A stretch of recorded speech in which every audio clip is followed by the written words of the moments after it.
There is reason for optimism tonight in the fight against several fires burning along Colorado's Front Range. Firefighters are finally starting to make some progress on fires that have been burning uncontained for days. Kyle Clark joining us from Jefferson County tonight, where day 3 is coming to a close on fighting the quarry fire. Kyle. Alex, neighbors cheered the firefighters coming off the lines tonight, and there is a lot to cheer about because the quarry fire in Jefferson County southwest of C-470 in Kipling looks nowhere near as threatening as it did this time last night. Double the number of firefighters on the ground helps. So does an unrelenting aerial attack on this fire from sunup to sundown. We can give you a look at what the fire looks like tonight versus what it looked like last night.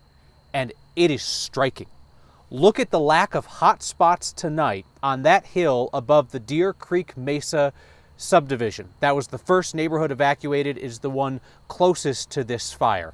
Last night versus tonight. And the enormous smoke plume that was seen across the metro area, that was knocked by mid-afternoon. Hoping for a really good update here tomorrow morning. Now up north at the Alexander Mountain Fire in Larimer County, firefighters are gaining a bit of ground on what is the largest wildfire burning in Colorado right now. This area burning in the hills west of Loveland did pass the 8,000 acre mark today. It's a lot of public land, a lot of forest land. Firefighters announced mid-afternoon that they have lost buildings in the Drake area, dozens of them, and some of those buildings are homes. 9 News reporter Rachel Krause is up in Larimer County for us tonight. And Rachel, damage assessment teams will go in on the ground tomorrow for a more detailed look at what was lost. Yeah, and Kyle, more than 5,000 people are under a mandatory evacuation waiting for answers about their homes while that fire still burns out here tonight. Now, those under evacuation include a popular dude ranch and the horses that live there. And it's stressful because you never know what's coming your way. It's been a chaotic few days for Josh Shardulo. He leases the land where he raises cattle from Sylvandale Ranch nearby. But this week, the animals grazing off the grass have increased. While I don't know all their names, all of these horses belong to Sylvandale Ranch, which is a dude ranch. These horses needed a safe place to stay when the Alexander Mountain Fire sparked up on Monday. We had to evacuate the main ranch because they're under mandatory evacuation orders, and they had the horses staged. They had a lot of volunteers with trailers waiting to help out. 50 horses needed to move, and fast. 2 horses were hurt in the transfer when the trailers broke. Thankfully, after fast vet care and surgery, they're both now healing. But Shardulo worries Sylvandale Ranch is right in the fire's path. And then unfortunately, they've lost quite a bit of property up in Cedar Park, up where they have their historic cow camp. It's an old logging cabin that people will do overnight stays at. So I think they might have lost that as well. Now with the Alexander Mountain Fire burning nearby at 8,000 acres and crews still working to bring it under control, there's little they can do now.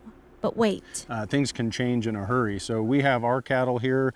They're staged and ready to go. We have trucks and trailers, for our cattle, everything set up. And then we have another property over by Devil's Backbone that's ready to go if need be. So we really are just kind of, standing by, waiting to see what happens and hoping that the fire kind of stays put and they can get a handle on it. Shardulo says this isn't their first time navigating evacuations, but they're never easy. Sylvandale Ranch was right in the path of the Cameron Peak fire back in 2012. They're hopeful that the Alexander Mountains fire path won't turn so crews can get it put out and soon. Reporting live near Loveland, Rachel Krause, 9 News. A lot of us remember those scary moments for Sylvandale back then. Rachel, thank you very much. So it really has been the aerial firefight that has been the crowd pleaser here in Jefferson County for a couple of days. People gather on this hilltop overlooking the fire to watch them work. And they got to see Colorado's Firehawk in action, that $26 million converted military Black Hawk. That was out here, filling its 1,000-gallon tank at Chatfield and at a closer reservoir. There's a smaller Bell 205 that's using the small man reservoir close to the quarry fire. It does 300-gallon drops versus the 1,000 on the Firehawk, but it can do them really quickly. There's a Sikorsky S64 a sky crane here. That big orange beast is wild. They can put 2,650 gallons of that in at a time, and it was just going back and forth. It thunders because it's such a powerful aircraft. And there are 3 super scooper planes at work here. They go to Chatfield. It's an amphibious plane. It scoots over the water and fills up its belly, then comes and does a drop. There were 3 of them all working together. All the while there was a Cessna Citation that was way up high that was kind of supervising that aerial firefight. It was something to watch in close proximity. Our Rhea Jai spent the day with evacuees who, if they weren't watching what was going on at the fire line, were trying to figure out how they're just going to get through the next couple of days of uncertainty. Rhea? Right, Kyle. These evacuees said they had 15 minutes to leave their houses and they didn't think they were going to be gone longer than a day. Now, that was 2 nights ago. Meanwhile, Jeffco officials are now saying they're nowhere near lifting those mandatory evacuations. I looked out the window and saw smoke. In the middle of the night, Doug and Terry Eidecker ran out of their house with just the clothes on their back. When I answered the door and the sheriff said, "We're going door to door, we're evacuating the neighborhood, we want you out in 15 minutes. You really don't have time to think about much. The quarry fire was burning less than a quarter-mile away from their home in the White Deer Valley neighborhood. We spoke with them that night at the evacuation center. I grabbed my laptop and my phone, and that was about it. Now, Well, pretty much. I'm still in the same jeans. I'm still in the same skirt. they're one of nearly 600 homes evacuated that night. We've spent the last 2 nights in a hotel room, hoping that we were going to be able to get back in. And they weren't so lucky today. Unless it's life essential medicine, they're not letting anybody in yet. So now as days go by, we're feeling a need for some things. Isn't that funny, the one thing I grabbed? Unfortunately, Doug's cowboy hat isn't going to get him through this evacuation. We're headed to Kohl's. To do some shopping for necessities. It's just stuff. And the most important thing for us is that people are safe and protected. They're safe, and they know it's thanks to first responders on the ground fighting this day in and day out. I can't even imagine, and it just makes me appreciate them more than you know. Yeah, it's just about tremendous gratefulness for those people. The Eideckers aren't sure when they'll get to go home, So we'll just wait it out, and whenever it's time to go, we'll go. but they do know that blue jeans were not the move. I just want to get out of these blue jeans. They're so hot I can't hardly stand it. The Eideckers are in contact with neighbors who are in the area, and they said that their homes are safe and the fire is moving in a different direction. The Eideckers also have family in the area that they can now stay with.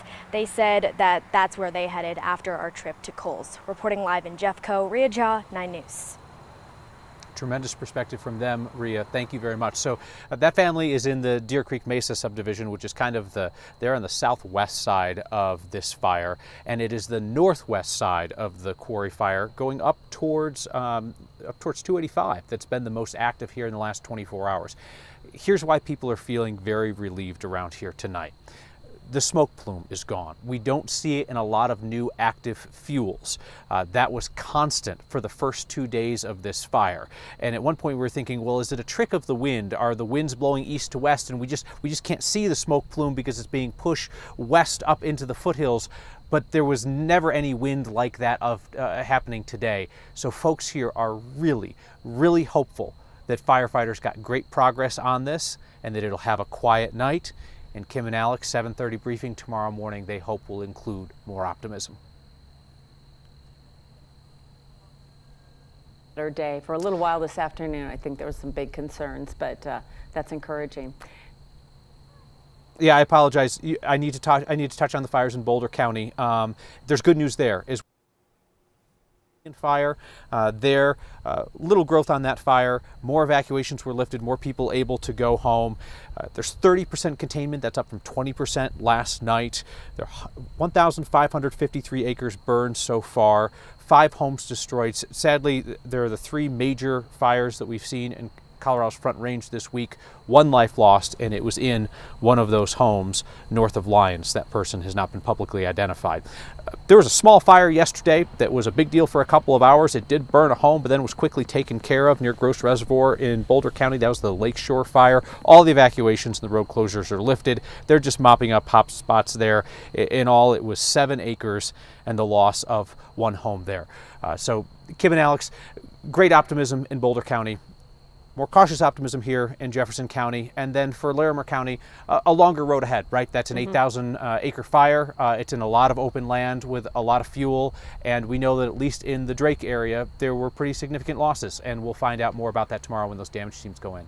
Yeah, we're a long ways from finding out all the details about who lost what there. So we'll get there, and then we'll start talking about causes. So a lot more to learn. Thank you, Kyle. The recent heat, of course, is not helping firefighters. Today, Denver got up to 99 degrees, making it the 9th consecutive day that reached above 90. Tomorrow could bring some changes, but really only time will tell. Let's ask Lauren. Oh my God, just a hot one today, Lauren. That's right, and we're going to see more 90s going through the next 7 days or so. So the heat's really not going anywhere, nor is the dry air. What we're really going to count on and continue to count on is going to be the lack of winds. That's been our one little saving grace with these fires, and that's what we're going to continue to count on. Now, as we take a look at our live radar, we've been seeing those showers and storms to the south and southeast pushing their way into Kansas, none of them falling in very helpful areas. So we're seeing them now just south of Colorado Springs there, mostly just bringing some heavy downpours, maybe some small hail in places. We're also looking for gusting winds, lightning, and thunder. But as we take a look at our wildfires, they're still burning there. And with this, we're going to continue to watch for that air quality. We're also going to continue to watch for current temperatures impacting the fires. So temperatures right now in the 80s around where those fires are burning. So still pretty warm, especially for 9/11 in the evening. They're very dry as far as relative humidity is concerned. Those wind gusts still looking pretty calm though. So I'll have more details on how our weather is impacting these fires. I'll also have details on when we could see some much needed rain just ahead of my 7-day forecast.